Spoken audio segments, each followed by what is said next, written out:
travelers document human festivals as evidence of pure species joy. Part 1. I had been observing intelligent species for 200 years, and she thought she had seen everything. Her people, though, had developed the technology to slip between dimensions 3,000 years ago. Since then, they had documented hundreds of civilizations across 17 different realities. They recorded how species hunted, how they built their cities, how they fought their wars, and how they survived in their respective corners of existence. Her current assignment brought her to a dimension that contained a small blue planet called Earth. The dominant species there called themselves humans. They were unremarkable in most ways. They had no natural armor, no venomous fangs, no thick fur to protect them from their environment. They were relatively weak compared to many predators on their own planet. Yet somehow, they had risen to dominance and built a complex global civilization. I and her research partner had been studying humans for 3 months now.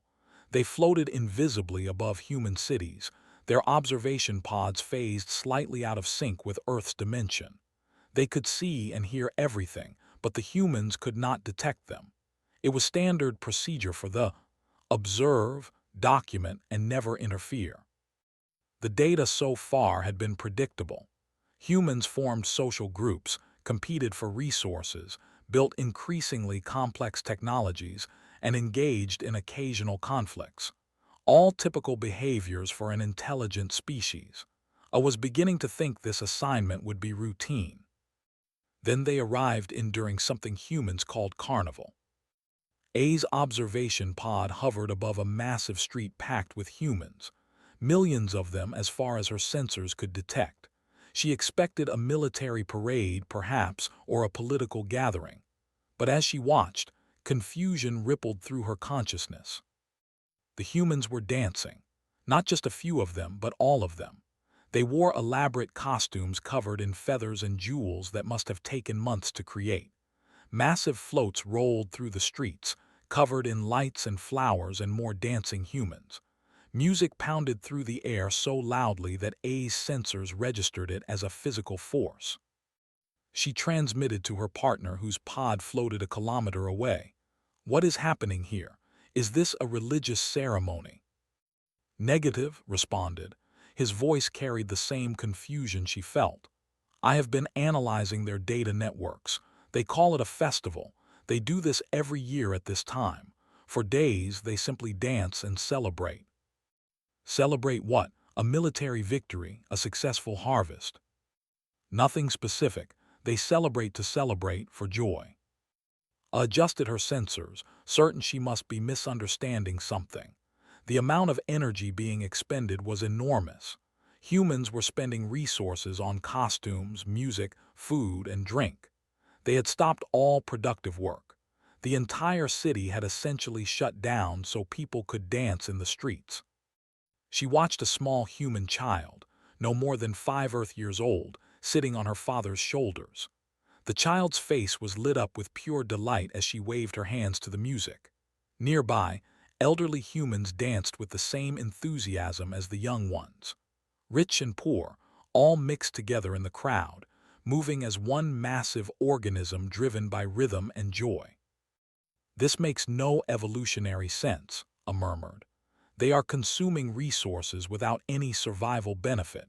They are not strengthening their defenses. They are not storing food for winter. They are not negotiating treaties or forming military alliances."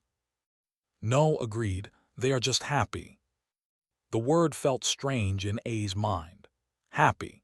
The understood contentment, satisfaction when a task was completed successfully. But this was different. These humans were experiencing something that transcended mere satisfaction. They were generating joy from nothing but music, movement, and the presence of other humans. She watched for hours, documenting everything. A group of humans formed a drum circle, pounding out complex rhythms that others instinctively moved to. Strangers embraced like old friends. People laughed until tears ran down their faces. When the sun set, they lit up the streets with millions of lights and continued dancing into the night. I recorded a conversation between 2 human women who had just met. Within minutes of talking, they were dancing together, sharing drinks, and exchanging contact information to stay in touch. They had formed a bond in moments that might take other species months or years to develop, and it had all happened through the simple act of celebrating together. "I need to report this to the collective," I said. "We need authorization to expand this study." She composed her transmission carefully, knowing how strange it would sound to the council back home. "We have observed humans engaging in an activity they call a festival. They gather in massive numbers to dance, sing, and celebrate for days at a time. There is no apparent survival benefit to this behavior. Resources are consumed. Productivity ceases. Yet the humans appear healthier and more socially bonded after these events than before." The response came back within an Earth hour, which was unusually fast. The collective was interested, very interested. "Continue observation. Document all similar events. If humans have developed a form of joy independent of survival mechanisms, this could revolutionize our understanding of consciousness. Deploy additional observation pods as needed." Joined her, and together they began searching human data networks for similar events. What they found astonished them.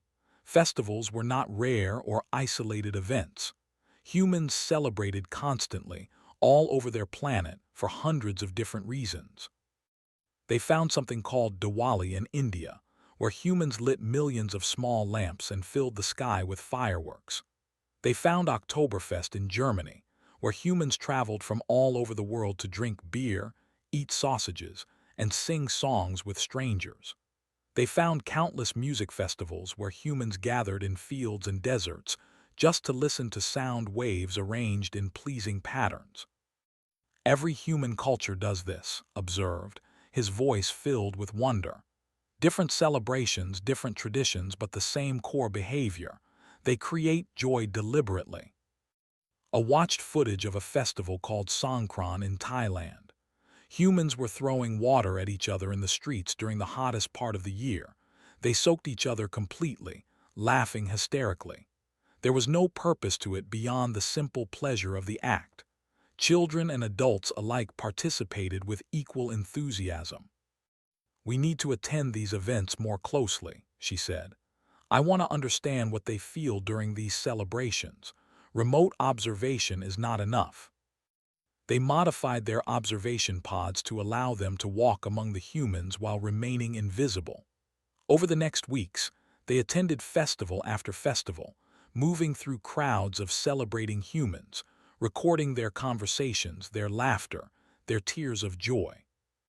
At a music festival in the American state of California, I stood next to a young human woman who was crying as she listened to a particular song. The woman's friends embraced her, and she explained through her tears that the song reminded her of her late mother, who had loved this artist. She was crying, but she was also smiling. Pain and joy mixed together in a way that made perfect sense to humans but baffled her completely. At a food festival in Japan, she watched humans wait in line for hours just to taste a particular chef's ramen. The first bite brought expressions of such profound satisfaction that it seemed almost spiritual. They were celebrating food, elevating the simple act of eating into something transcendent. At a color festival celebrating Holi, I stood in the middle of chaos as humans threw brightly colored powder at each other. Within minutes, everyone was covered head to toe in rainbow hues. Social hierarchies disappeared under the paint. A wealthy businessman looked the same as a poor student. They were all just humans, playing like children, united in the simple joy of making a mess together. Found her there, his invisible form detectable only to her sensors.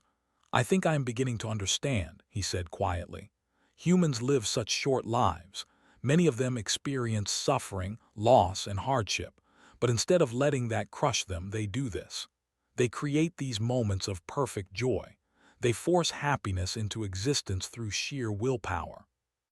I watched a small human boy no more than 3 years old, covered in pink and blue powder, laughing so hard he could barely stand. His parents were laughing too, covered in the same colors.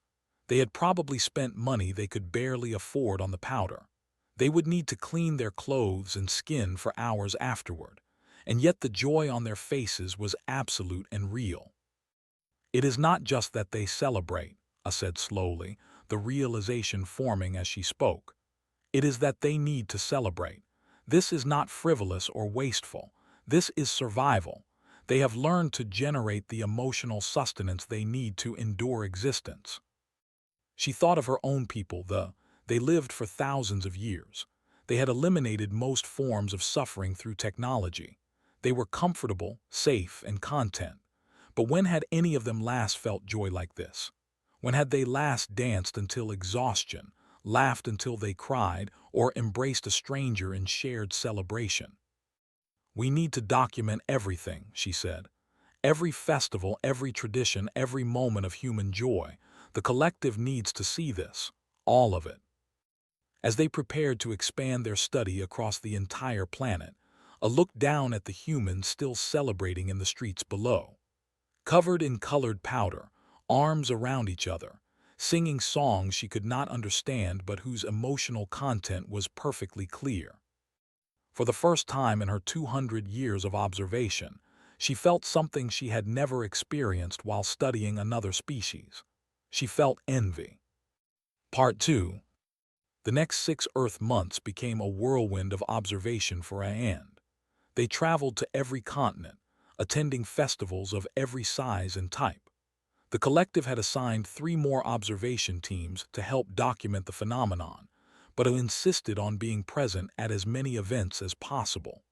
Something about human celebrations had captured her attention in a way no previous study had. She began to notice patterns. The specific traditions varied wildly between cultures, but the underlying structure was remarkably consistent. Humans would gather together, often in large groups. They would consume special foods, wear special clothing, and engage in activities that had no practical purpose beyond generating positive emotions. Music was almost always involved. So was dancing. And laughter. Always laughter.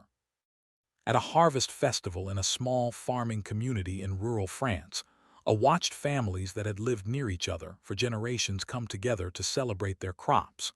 Long tables filled with food stretched down the main street. Children ran between the tables, playing games that had probably been played at this same festival for centuries. Old men argued good-naturedly about whose wine was better. Young couples danced to accordion music as the sun set. What struck her was the deliberate nature of it all. These humans had worked incredibly hard to bring in their harvest. They were exhausted. They could have simply rested, recovered their strength. Instead, they chose to expend even more energy creating this celebration. They made special breads, cooked elaborate meals, decorated their village with lights and flowers. All of it required effort. All of it was temporary. And all of it was done with joy. "They are choosing this," she transmitted to who was observing a similar festival in South America. "That is the key. They could skip the celebration. They could save their resources, but they choose joy instead." Had been documenting a religious festival called Inti in Peru. Thousands of humans had gathered at ancient ruins to celebrate the winter solstice. They wore traditional clothing from their ancestors, performed ancient dances, and made offerings to the sun. The rituals were beautiful and complex, clearly passed down through countless generations. "I have been analyzing the religious festivals," responded.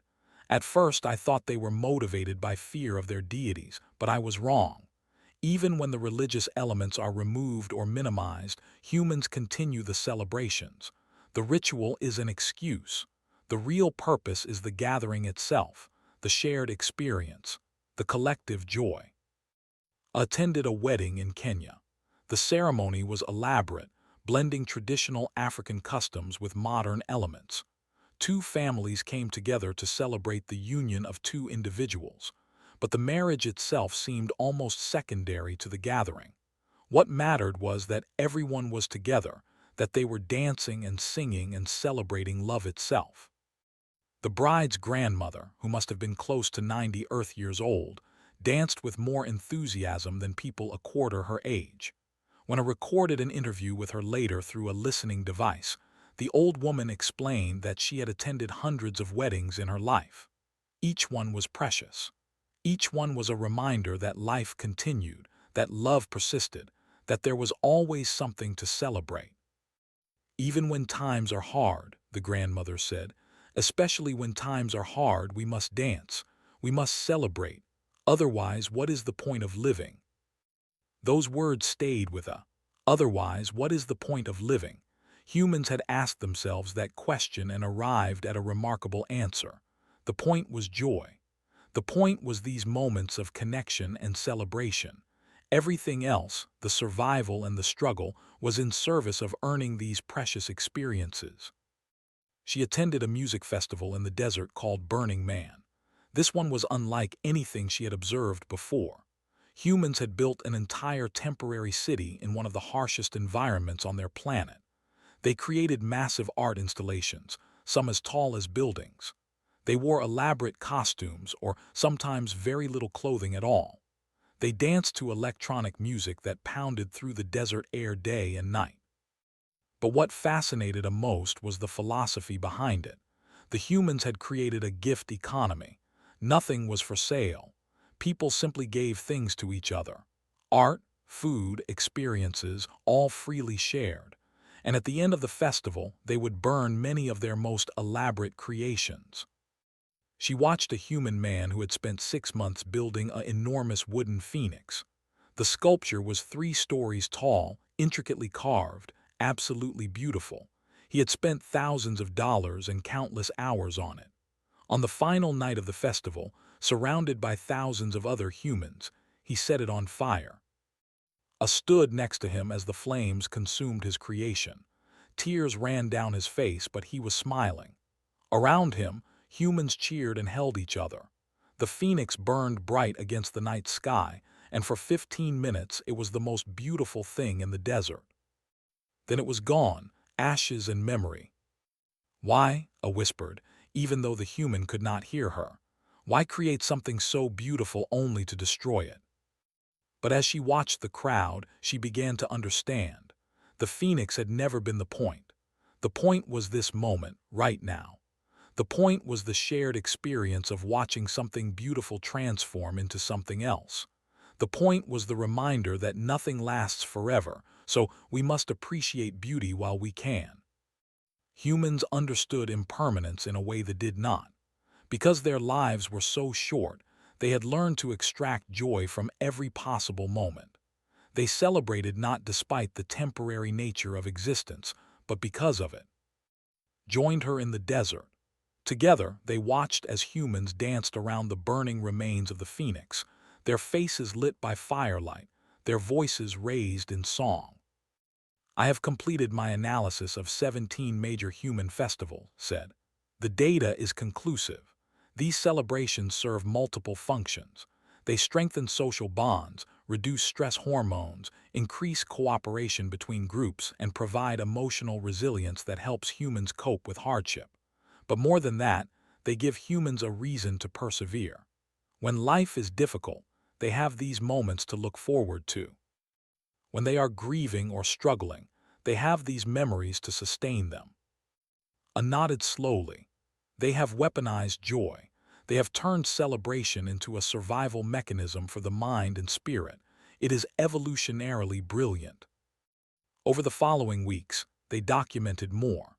A jazz festival in New Orleans where music seemed to pour from every building. A cherry blossom festival in Japan where humans gathered in parks just to look at beautiful flowers. A tomato-throwing festival in Spain where thousands of humans pelted each other with overripe tomatoes for no reason except that it was fun. At every event, I saw the same patterns. Humans laughing until they could barely breathe. Strangers becoming friends. Children experiencing pure, uncomplicated joy. Elderly humans celebrating with the knowledge that each festival might be their last, making each one more precious. She attended a small street fair in a modest neighborhood in Chicago. It was not elaborate or famous. Just a few blocks closed to traffic, some local bands playing, vendors selling food, children playing in a fountain. Nothing special by most standards. But as I watched, she saw a community coming together. Neighbors who usually just waved in passing were having real conversations. Teenagers who normally stared at their phones were dancing together. A local restaurant owner was giving away free samples, not for profit, but because he wanted to share something he had made. An old man sat on a bench, watching it all with a gentle smile. I positioned a recording device nearby and heard him talking to his wife. "Remember when we first moved to this neighborhood," he said. 50 years ago, this same festival was happening. We were so young. We danced right there in that same spot where those kids are dancing now." His wife squeezed his hand. "And we will dance there again next year." "Yes," he agreed, "next year." I understood then that festivals were not just about the present moment. They were about continuity. They were markers of time, ways for humans to measure their lives. They were traditions passed from generation to generation, connecting the past to the present to the future. They were proof that despite all the change and chaos in the world, some things remained constant. Some things were worth preserving.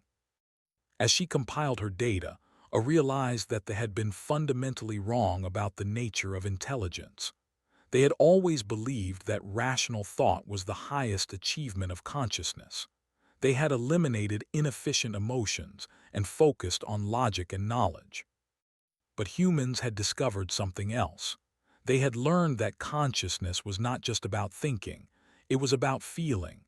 And joy, it turned out, was not a frivolous luxury. It was essential.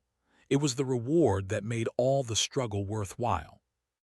She prepared her report for the collective, carefully organizing thousands of hours of recordings and data. She included footage from dozens of festivals, interviews with hundreds of humans, analysis of the psychological and social benefits of celebration. It was the most comprehensive study she had ever compiled.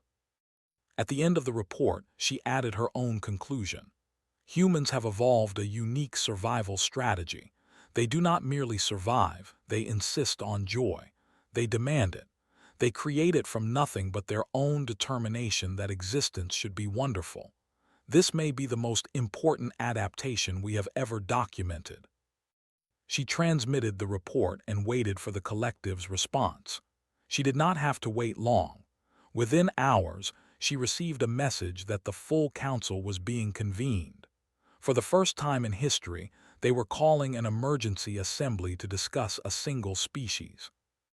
I looked down at Earth, at the millions of humans going about their lives, most of them planning or anticipating or remembering their next celebration. She had studied hundreds of species across 17 dimensions, but none of them had ever made her question what it meant to be alive. Until now. Part 3. The council chamber of the collective was a vast space that existed partially outside normal dimensions. Representatives from all 17 realities gathered here when important decisions needed to be made. I had never been invited to address the full council before. Few observers ever were. But her report on human festivals had created something unprecedented in history: excitement. She stood in the center of the chamber, her physical form projected so that all council members could see her clearly. Stood beside her, ready to support her presentation. Around them, hundreds of consciousness flickered in the dimensional space, all focused on what she had to say. The architect Ra, eldest member of the council, spoke first.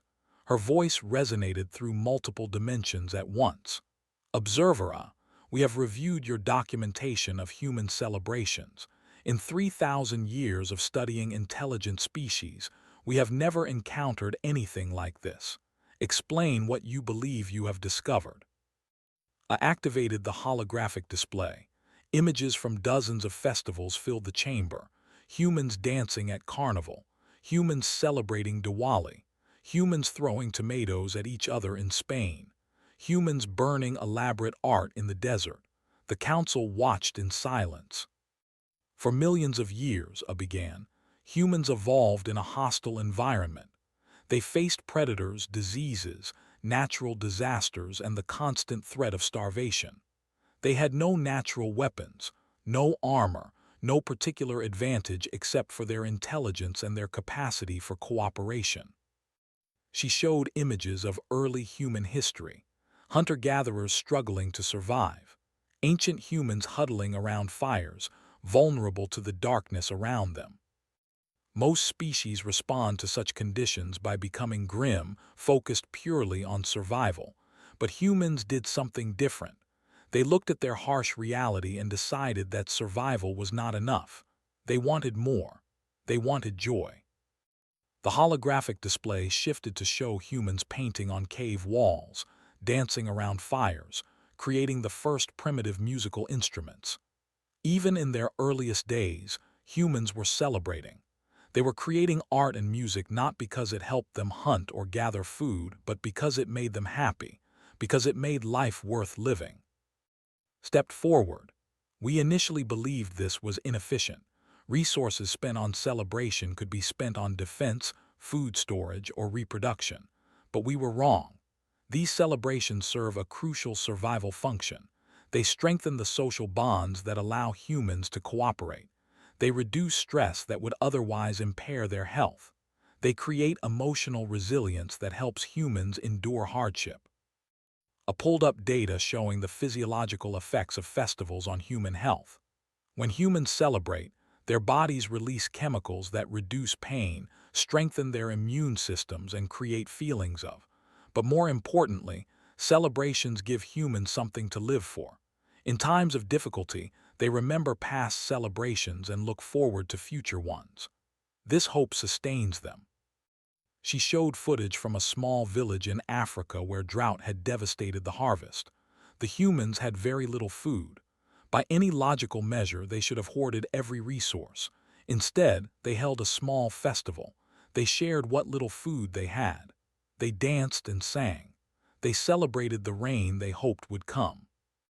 They could have despaired, I said quietly, but they chose joy instead. That choice gave them the strength to continue. That is what makes humans unique. Another council member spoke, his voice carrying skepticism. But surely this is not sustainable. Surely constant celebration would lead to collapse. These humans must have limits. I shook her head. They do have limits, but they are remarkably skilled at balancing work and celebration. They know when to labor and when to rest, when to be serious and when to play. This balance is built into their cultures. Almost every human society has developed regular festivals, spaced throughout the year, that provide rhythm and structure to their lives. She showed a calendar of global festivals. Every single day of the year, somewhere on Earth, humans were celebrating something. But no individual human celebrated constantly. They worked hard, then they celebrated. The cycle repeated, creating a sustainable pattern that had persisted for thousands of years. Added more data.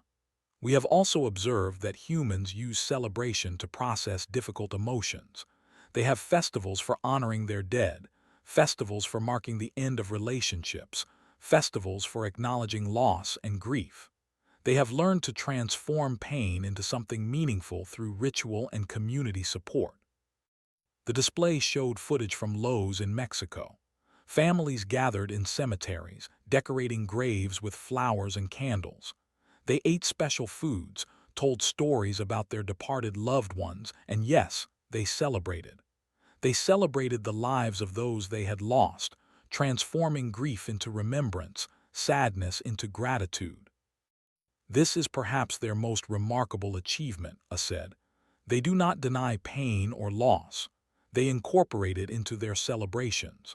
They acknowledge that life contains suffering, but they refuse to let that suffering define their existence. Ra was silent for a long moment, processing what she had seen. Finally, she spoke. In all our dimensions, we have encountered species that feel satisfaction, species that feel contentment, species that feel momentary pleasure. But this is different. These humans have made joy into a philosophy, a way of being. They have decided that existence should be celebrated simply because existence is remarkable. I felt a surge of validation. Yes, exactly, and they do not take it for granted. Because they know their lives are short, they treasure each moment of joy. Because they know beauty is temporary, they create it again and again. Because they know that nothing lasts forever, they celebrate what they have while they have it. She showed one final piece of footage. A small neighborhood block party in an ordinary human city. Nothing elaborate. Just neighbors gathered on a street, sharing food, listening to music, letting their children play together. An elderly human woman sat in a lawn chair, watching it all. Someone had recorded her speaking to a younger relative. "When I was young," the old woman said, "I thought happiness was something that happened to you, something you found or earned. But as I got older, I realized that happiness is something you create. You choose it, you build it, you celebrate it into existence. That is what we are doing here right now. We are choosing joy." The council chamber was absolutely silent. Hundreds of ancient consciousnesses processed what they had witnessed. They had spent 3 studying intelligence, cataloging knowledge, documenting civilizations. They had seen empires rise and fall. They had watched species evolve and go extinct. They had accumulated more information than any other beings in known existence. But they had never thought to study joy. Ra spoke again, and this time her voice carried something new. Wonder. "Observer, do you believe that other species could learn to celebrate as humans do?" I considered the question carefully. "I do not know. Human celebration is deeply tied to their mortality, their vulnerability, their knowledge that everything is temporary. Species that live longer, that are more secure, might not feel the same urgency to create joy. But I believe the principle is universal. Consciousness should not be just about survival or knowledge. It should be about experience, about feeling, about extracting meaning and beauty from existence." She paused, then continued. "They have lived for thousands of years. We have eliminated most forms of suffering. We have achieved comfort and security. But when is the last time any of us felt the kind of joy I have witnessed in humans? When is the last time we danced, or sang, or celebrated simply because we were alive?" The question hung in the dimensional space. No one answered. Finally, a young council member spoke up. "What do you recommend, Observer?" I had been preparing for this question. "I recommend that we add human festivals to our archive as a crucial discovery about the nature of consciousness. I recommend we continue studying how humans create and sustain joy. And I recommend that we consider whether they might benefit from incorporating celebration into our own culture." There was a ripple of surprise through the council. They rarely changed their ways. Their culture had been essentially unchanged for 2,000 years, but oppressed on.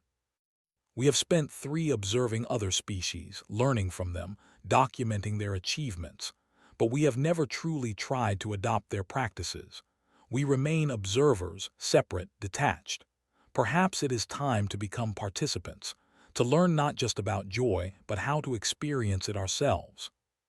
Ra considered this for a long moment. "You are proposing a fundamental change in philosophy. This would need to be discussed extensively." "I understand," I said, "but I believe humans have discovered something that every conscious being needs.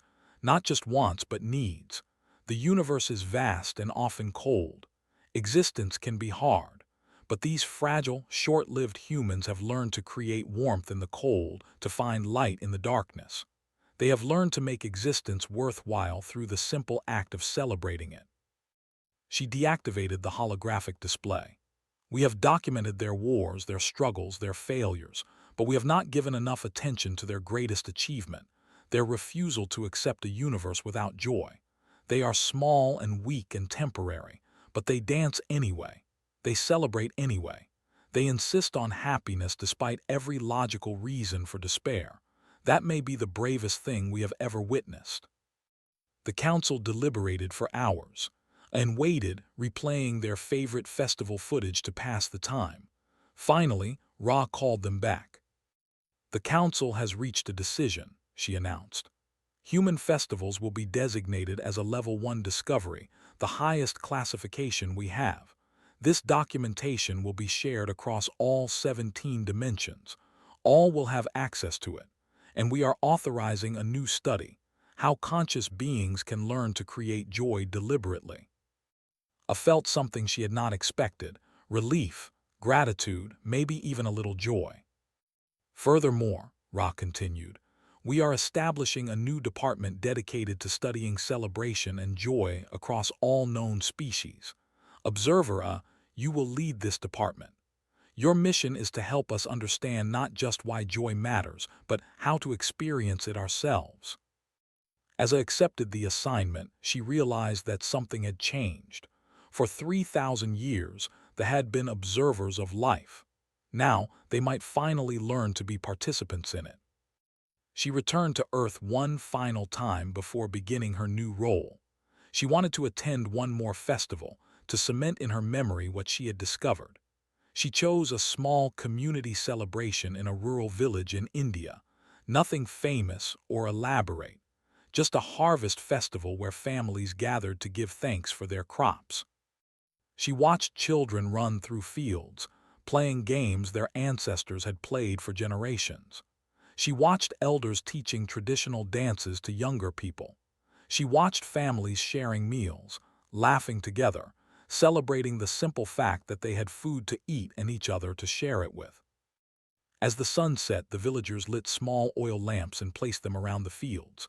Thousands of tiny lights flickered in the darkness, transforming the ordinary landscape into something magical.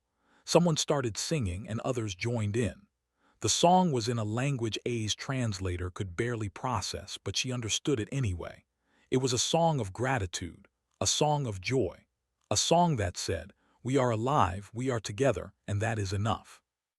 Standing invisible among the celebrating humans, I finally understood what her report to the council should have concluded with.